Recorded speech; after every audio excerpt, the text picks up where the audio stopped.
Kami ingin menginformasikan tentang gejala TBC.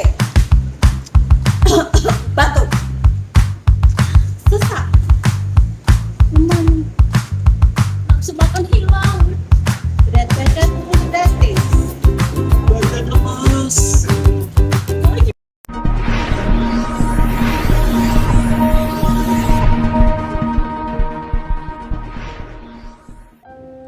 Halo teman-teman, salam sehat Kota Semarang. Yeay. Oke. Kali ini kita kedatangan tamu dari SSR MSI Kota Semarang nih, kawan-kawan. Oke, bisa perkenalkan dulu nih dari kakak-kakak yang cantik ini. Dari yang tengah dulu, boleh? Saya Kakak Susiana. Saya Kakak Titin. Oke, dengan Kak Susi dan Kak Titin. Kalau boleh tahu, tadi saya itu diajak ngapain ya? Oke. Tolong diberitahu nih kawan-kawan nih biar tahu nih.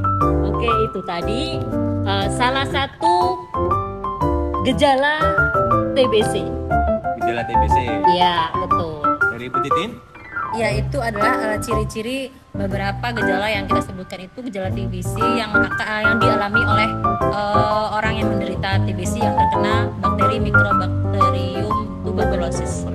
Oh, jadi kurang lebih pengertiannya TBC itu seperti itu ya pengertiannya ya? Ya, betul. Oh, baik. Jadi dari video yang awal yang kalian lihat itu adalah pengertian dan ciri-ciri orang-orang yang terkena tuberkulosis, betul? Betul.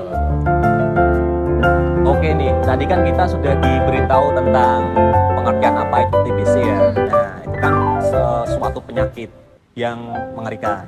Nah, ada gak sih cara pencegahan untuk agar kita tidak terkena TBC? Itu bagaimana, Kak?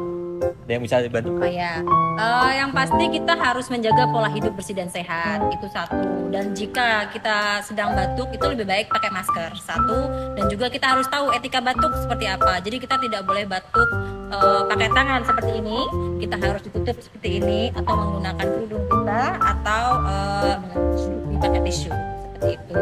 Terus juga kita harus juga tidak boleh merokok juga, karena merokok itu bisa membuat resiko untuk bisa menularkan, karena merokok itu bisa merusak paru-paru.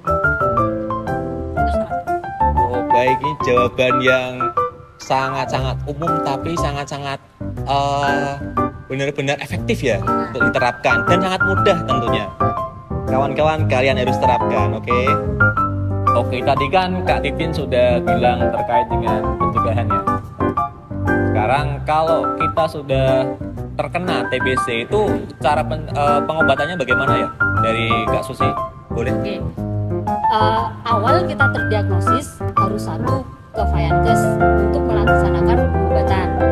Setelah itu pastikan pengobatannya rutin nih sesuai dengan program, misalkan 6 bulan ya harus ditaati 6 bulan, minum obatnya setiap hari, nggak boleh putus. Itu ada 2 fase yang namanya fase awal sama fase lanjutan. Kalau fase awal itu minumnya obatnya biasanya merah, itu yang obat program, minumnya setiap hari sesuai takarannya atau dosisnya sesuai dengan berat badan. Terus di fase lanjutan itu ada obatnya kuning, itu minumnya seminggu 3 kali. Itu begitu.